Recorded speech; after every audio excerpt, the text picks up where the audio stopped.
জবাব দে। মিরপুরে খুন কেন? এই ইলিশের জবাব দে। মিরপুরে খুন কেন? এই ইলিশের জবাব দে। মিরপুরে খুন কেন? চালো চালো চাঁদাবাজের গতিতে, আরে দখলদারের গতিতে, চাঁদাবাজের গতিতে, দখলদারের গতিতে বাংলার বুকে থাকবে না চাঁদাবাজের রাস্তা না, বাংলার বুকে থাকবে না চাঁদাবাজের রাস্তা না, বাংলার বুকে থাকবে না। হই হই রই রই চাঁদাবাজ গলি কই, হই হই রই রই চাঁদাবাজ গলি কই। মিথ্যাতে খুন কেন? কেমন জবাব দে। মিথ্যাতে খুন কেন? এই যুবকরাও জবাব দে। মিথ্যাতে খুন কেন? বাংলার বুকে চলবে না চাঁদাবাজের রাস্তা না, বাংলাদেশের বুকে চলবে না। এরা দিয়েছি তো রক্ত, রক্তের বন্যায় এসে যাবে অন্যায়।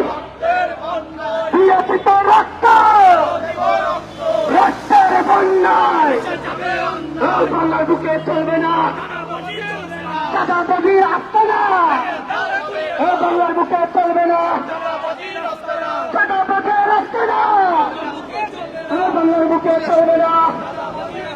চালো রে চালো, চালো রে চালো চাঁদাবাজের গতিতে, দখলদারের গতিতে, আরে চাঁদাবাজের গতিতে, আরে দখলদারের গতিতে, আরে আগুন জ্বলে একসাথে চাঁদাবাজের গতিতে। এই মিথ্যাতে খুন কেন? এই ইন্টারিম জবাব চাই। এই মিথ্যাতে খুন কেন?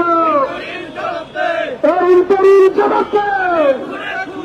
চালো চালো চালো চালো বাংলার বুকে চলবে না চাঁদাবাজি রাস্তা না, বাংলার বুকে চলবে না চাঁদাবাজি রাস্তা না।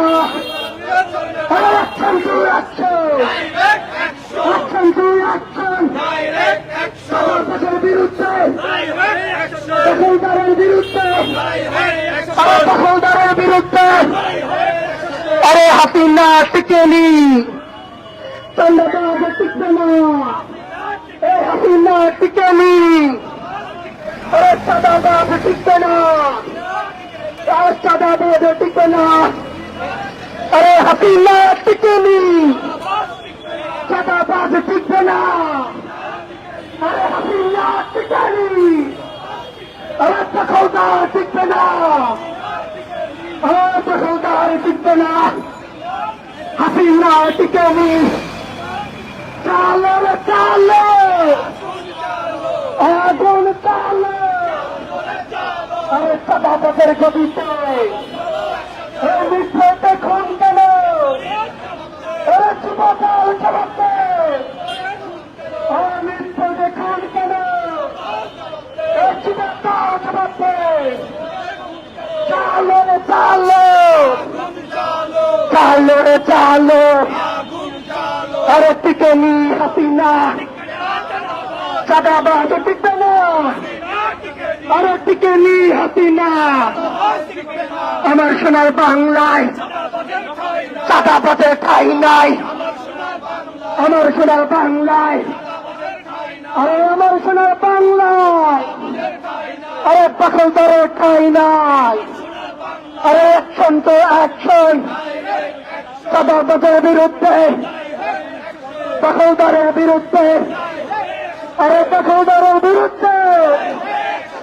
মিথ্যাতে খুন কেন? আমার ভাই খুন কেন? আমার ভাই খুন কেন? আমার ভাই খুন কেন? মিথ্যাতে লাশ করে প্রশাসন কি করে? মিথ্যাতে লাশ করে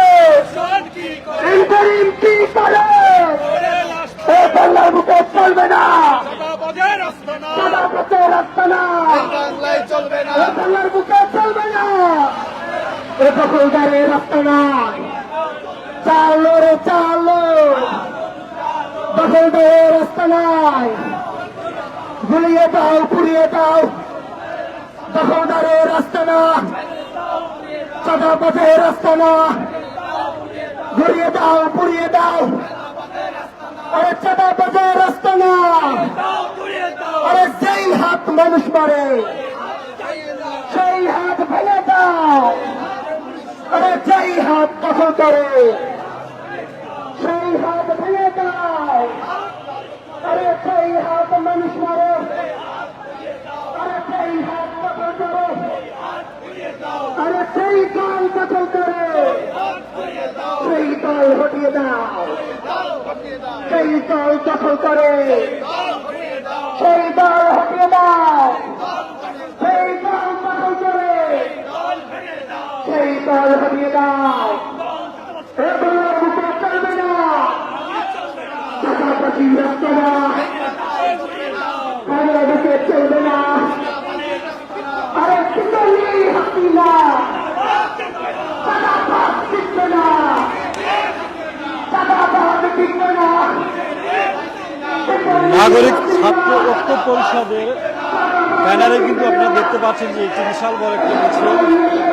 গত বুধবারে কিন্তু একটি জায়গায় এক লোককে পাথর দিয়ে হত্যা করার প্রতিবাদের জন্য নাগরিক ছাত্র ঐক্য আজকে এই মশাল মিছিল। এখন আমরা প্রেস ক্লাবের সামনে অবস্থান করছি। যে যেখান থেকে দেখছেন ভিডিওটি বেশি বেশি করে শেয়ার করে দেন।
লাশ কেন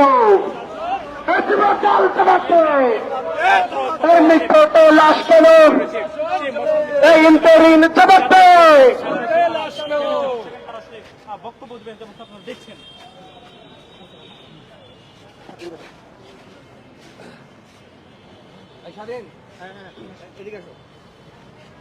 মূলত মিটফোর্ডে যে যুবককে পিটিয়ে হত্যার ঘটনা হচ্ছে সেই ঘটনার প্রতিবাদে আপনারা জানেন মিটফোর্ডে এক ভাঙাড়ি ব্যবসায়ী সোহাগকে যুবদল কর্তৃক এক নেতা কি কত বর্বরভাবে হত্যা করেছে। শুধু হত্যা করে ক্ষান্ত থাকেনি, সেই মৃত লাশের উপরে অশ্লীল ভঙ্গিতে নৃত্য করেছে। এ যেন কিছুক্ষণের মধ্যেই মনে হয়েছিল আমরা আইয়ামি জাহিলিয়াতের যুগে চলে গেছি। বন্ধুগণ, এমন এক পরিস্থিতি সবেমাত্র 1 বছর হয়নি বাংলাদেশে গণঅভ্যুত্থান হয়েছে। হাজার হাজার লাশের মাধ্যমে আমরা বাংলাদেশে আমাদের জীবনের বিনিময়ে, রক্তের বিনিময়ে বাংলাদেশে গণতন্ত্র পূর্ণ প্রতিষ্ঠা লড়াই করেছি। 1 বছর যেতে না যেতেই কিছু মানুষকে আমরা দেখতে পাইছি চাঁদার জন্য মানুষের জীবন কিভাবে নিঃস্বভাবে ধ্বংস করে দিচ্ছে। বন্ধুগণ, আমরা বলতে চাই, আমরা গুটি কয়েক মানুষ দিয়ে যেমন ওই জুলাই গণঅভ্যুত্থানের আন্দোলন শুরু হয়েছিল, আস্তে আস্তে বাংলাদেশের সমস্ত জনগণ যেমন সেই আন্দোলনে একতা প্রকাশ করে জনতার আন্দোলন হয়ে গেছিল। চাঁদাবাজদেরকে বলতে চাই, তোমরাও সাবধান হয়ে যাও, নয়তো ওই আওয়ামী লীগের পরিস্থিতিও তোমাদের হতে অতীব সময় লাগবে না। একটা কথা স্পষ্ট বলতে চাই, চাঁদাবাজের কোনো দল নেই, চাঁদাবাজের কোনো গোষ্ঠী নেই, চাঁদাবাজের কোনো ধর্ম নেই। চাঁদাবাজের পরিচয় কেবল চাঁদাবাজ, কেবল সন্ত্রাস, কেবল সন্ত্রাস। বন্ধুগণ, এ পর্যায়ে আজকের এই তাৎক্ষণিকভাবে একটা বিক্ষোভ আয়োজন করা হয়েছে নাগরিক ছাত্রকের পক্ষ থেকে। এই সময় আমাদের অনেক সংক্ষিপ্ত আকারে বক্তব্য দেবে নাগরিক ছাত্রকর দপ্তর সম্পাদক তানভীর ইসলাম। প্রিয় বন্ধুগণ, আপনারা ইতিমধ্যে অবগত হয়েছেন আজকের মিটফোর্টে এক ব্যবসায়ীকে নৃশংসভাবে কিছু অন্য দলের ব্যক্তিরা চাঁদার জন্য তাকে নৃশংসভাবে হত্যা করেছে। তা আপনারা দেখেছেন স্পষ্ট দিনের আলোতে আপনাদের সামনে সেই ভিডিও ক্যামেরা আমরা ধারণ করেছে। সেখানে আমরা দেখতে পাচ্ছি কিভাবে একটি ব্যক্তিকে বারবার পাথর উঠিয়ে আঘাত করে তাকে হত্যার দিকে ফেলে দিচ্ছে। কারণ কি ছিল? কারণ ছিল তার কাছে চাঁদা চেয়েছিল, সেই চাঁদা তারা দেয়নি। আজ জুলাই আগস্ট অভ্যুত্থানের পরে 1 বছর হয়ে গেছে। প্রায় 1 বছর হওয়ার এই বাংলার স্বাধীনতার আজকে জুলাই অভ্যুত্থানের পরবর্তী বাংলাদেশে একটি নতুন বাংলাদেশের স্লোগান উঠেছিল যে আমরা একটি নতুন বাংলাদেশ চাই। সেই নতুন বাংলাদেশের পরিণতি কিভাবে হবে? আগামীতে নতুন বাংলাদেশকে এই চাঁদাবাজের রাজত্বে, আগামী নতুন বাংলাদেশের রাজত্ব কি এই নতুন বাংলাদেশকে এই হত্যাকাণ্ড লুটপাটে চলে যাবে? আমরা কি এমন বাংলাদেশ চাওয়ার জন্য যে আন্দোলন করেছিলাম? আজকের প্রায় 1400 মানুষের হত্যার উপর দাঁড়িয়ে, তাদের খুনের রক্তের উপর দাঁড়িয়ে আমাদের এই ইন্টিরিয়াম সরকার আজকের শপথ গ্রহণ করেছে। তারা বাংলাদেশের প্রশাসন কাঠামো এমন অবস্থা এখনো তারা এখন পর্যন্ত পুলিশ প্রশাসন অবকাঠামো এখন পর্যন্ত ঠিক করতে পারেনি। আমরা এরকম কোন পুলিশ প্রশাসন চাই না। আমরা এমন কোন দল চাই না যেই দল মানুষকে চাঁদার বিনিময়ে দিন দুপুরে নৃশংসভাবে হত্যা করে। আমরা চাই এমন একটি বাংলাদেশ, এই জুলাই অভ্যুত্থানে আমরা স্বপ্ন দেখি যেই বাংলাদেশে থাকবে না চাঁদাবাজি, লুটপাট, হত্যা, থাকবে নতুন বাংলাদেশের স্বপ্ন, মানুষের অধিকার নিশ্চিত হবে, এরকম একটি বাংলাদেশ চাই। আমি এই সংক্ষিপ্ত বক্তব্য বলে এখানেই শেষ করছি। আপনাদের প্রতি আহ্বান এবং বাংলাদেশ পুলিশ প্রশাসন এবং ইন্টারিমের প্রতি আহ্বান, এই যে এই হত্যার দৃষ্টান্ত বিচার চাই, এই হত্যার বিচার চাই এবং যারা জড়িত আছে তাদেরকে চিহ্নিত করে জনসম্মুখে তাদেরকে নিয়ে আসতে হবে। যে বা যেই দলেরই হোক সেই দলের আশ্রয় পাবে না। এটা আমার আহ্বান সকলের প্রতি। ধন্যবাদ সকলকে। এ পর্যায়ে আমাদের মধ্যে সংক্ষিপ্ত বক্তব্য রাখবে নাগরিক যুবক সদস্য জনাব তানভীর দেওয়ান অপু। প্রিয় উপস্থিতি, সংক্ষেপে শুধু এটাই বলতে চাই, আমরা ফ্যাসিস্ট হাসিনার বুলেটের মুখে দাঁড়িয়ে জীবন বাজি রেখে আমরা ফ্যাসিস্ট হাসিনাকে নামিয়েছি। একটা কথা বারবার বলতে চাই, বাংলাদেশে 71 একবার এসেছিল, জুলাই কিন্তু একবার আসেনি। জুলাই বারবার জনগণের চাওয়ার মুখে বারবার ফিরে আসবে। যদি কেউ আবারও ক্ষমতায় এসে বারবার ফ্যাসিস্ট হয়ে উঠতে চান, মনে রাখবেন জুলাই একবার এসেই শেষ হয়ে যায়নি। এই জুলাই বসন্তের মতো বারবার ফিরে এসে আপনাদেরকে আবারও এই ফ্যাসিস্ট হাসিনার মতো টেনে টেনে নামাবে। সেই দিবা স্বপ্ন আপনারা দেখবেন না যে এই দেশের জনগণের উপরে স্টিম রোলার চালিয়ে আপনারা আপনাদের এই দেশের রাজার মতো আপনারা চলবেন আর দেশের জনগণকে প্রজার মতো আপনারা পিষে মারবেন। সেই অবস্থা এখন আর নাই। এই দেশের জনগণ এখন অনেক সচেতন। এই দেশের জনগণ তার অধিকার আদায় করে নিতে জানে। এই দেশের জনগণকে আপনি চাঁদা নিতে থাকবেন, চাঁদা দিবে না, আপনি তাকে খুন করে তার উপরে নৃত্য করবেন, আর দেশের জনগণ তা মেনে নিবে, সেই অবস্থা এখন আর নাই। সুতরাং সাবধান হয়ে যান। ৭১ একবার আসে, জুলাই বারবার আসে, মনে রাখবেন। এটাই মনে করে দিলাম। ধন্যবাদ সবাইকে।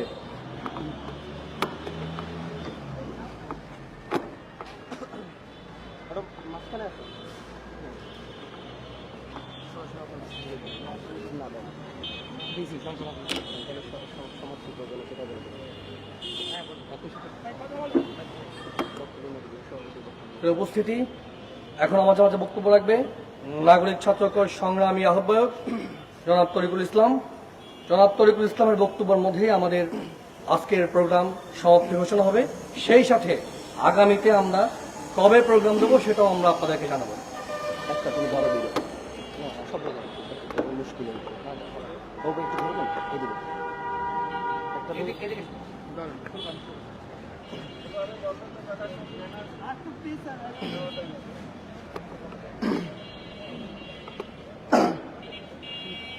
সংগ্রামী সাথীরা ও বন্ধুরা, সাংবাদিক ভাইয়েরা, আপনারা যারা আছেন, এই ৮-৯ মাস পর হাসিনা সরকার পালানোর পর আমরা যেই দৃশ্য দেখলাম, সেই দৃশ্যটা যদি একটু বর্ণনা করি, সেখানে কি হয়েছিল। যেই ব্যক্তিকে সেখানে নির্মমভাবে হত্যা করা হয়েছে, আকস্মিকভাবে এসেই তাকে হত্যা করা হয় নাই। তাকে ২ মাস যাবৎ মোটা অঙ্কের টাকা চাঁদা দেওয়ার জন্য দাবি জানানো হচ্ছিল। সে বারবার অস্বীকৃতি জানাচ্ছিল সে কোনো চাঁদা দিতে পারবে না। সে অস্বীকৃতি জানিয়ে ২ মাস নিস্তার পেলেও বাংলাদেশের প্রত্যেকটা টেম্পো স্ট্যান্ড, প্রত্যেকটা ঘাট, হাট, বাজার সব দখলদারদের দ্বারা দখল হয়ে গেছে। সেখান থেকে নিয়মিত চাঁদা তোলা হয়। এটাই হচ্ছে পরিবর্তিত বাংলাদেশের, হাসিনা পরবর্তী বাংলাদেশের তথাকথিত যেই দল ক্ষমতা আসবেন তাদের নেতৃবৃন্দের দ্বারা হওয়া কাজকর্মের একটা অংশ। পরবর্তীতে ২ মাস পর তিনি যখন চাঁদা দিলেন না, সেই স্থানীয় তথাকথিত সেই দলটির সন্ত্রাসীরা এসে তাকে মারলো। মারতে মারতে তাকে উলঙ্গ করে ফেললো। তার পরবর্তীতে লাশটা তাকে যখন আধা মরা অবস্থায় আছে টেনে হিসেবে বাজারের মধ্যে নিয়ে আসলো। সেই লাশ তারা লুকায় নাই, তারা কাউকে খুন করে ভয় পেয়ে লাশ গুম করে নাই, প্রকাশ্যে মানুষের লাশ বাজারের মধ্যে ফেলে রেখেছে। তারপর সেই লাশের উপর নির্মমভাবে নৃত্য করেছে। আমরা এই লাশের উপর নৃত্য করার ঘটনা যদি শুনি তাহলে মনে পড়ে ২৮ অক্টোবরের আওয়ামী লীগের সেই নৃশংস হামলার কথা।